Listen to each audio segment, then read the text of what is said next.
Hey Sean, I just wanted to tell you about this cute little encounter that I had at a bookshop recently. I'm sorry I don't have any special recording equipment, so this video is probably shaky and unprofessional looking, but it's the best I can do with an iPhone. So what happened was I was in New Jersey in Montclair. I was visiting my daughter. I was moving her back into her dorm because she goes to Montclair State. So I was in New Jersey, and while my daughter was hanging out with friends, which is what I'm sure she preferred doing, I decided to go hang out at Montclair Booksellers, of course. So I walked down the street from my Airbnb and went into the bookshop, and I'm just looking around, and this girl, probably late teens, maybe early 20s, she looked really young to me, came up to me. We were like in the same aisle, we kept dodging each other, we were looking at the same books, and then I'd want to look at a shelf near her and she'd have to step aside and vice versa. So we were kind of like book chasing each other all through the store. And then she comes up to me and she goes, "Excuse me, can I ask you a question?" And I'm like, "Oh, okay." And she says, "What's your favorite book?" I don't know if you've ever been asked that question, but I was completely unprepared. So always have an answer in mind, FYI.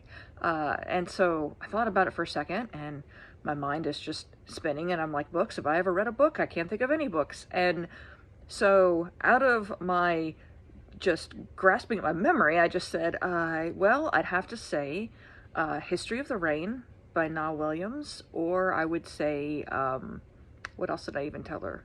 Ah, yeah, The Narrow Road to the Deep North by Richard Flanagan. And she kind of looked at me perplexed and said she hadn't heard of either of those. And I said, well, what's your favorite book? And she said, if pressed, she would choose To Kill a Mockingbird or Jane Eyre.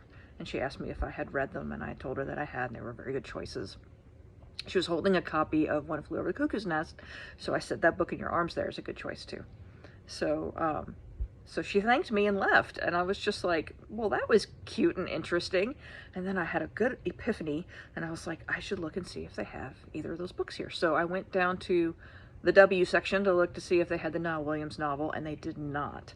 And while I'm looking, she is at the counter, and I overhear her ask the bookseller if they have A History of the Rain. And I hear her say, I hear the bookseller tell her, no, they don't have it in stock. And she's disappointed. She goes, oh, okay, well, I guess I'll come back. And so I'm frantically going up and down bookshelves. I'm like, what other books do I like? And I think, oh, Lily King's Euphoria. That's a really awesome book. They don't have it. And then I was like, oh, is it Alison Krauss, History of Love? I was like, if she likes Jane Eyre, that's a good book. That's a really good book for her. I wanted to choose something that I thought maybe would appeal to her, not something weird like, Italo Calvino, or, Jonathan Strange and Mr. Nora, which are also some of my favorites. If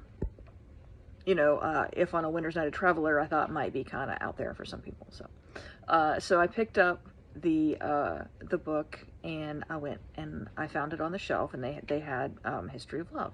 So I ran up to the counter and I bought it for her. And I was like, I'm gonna go give this to her.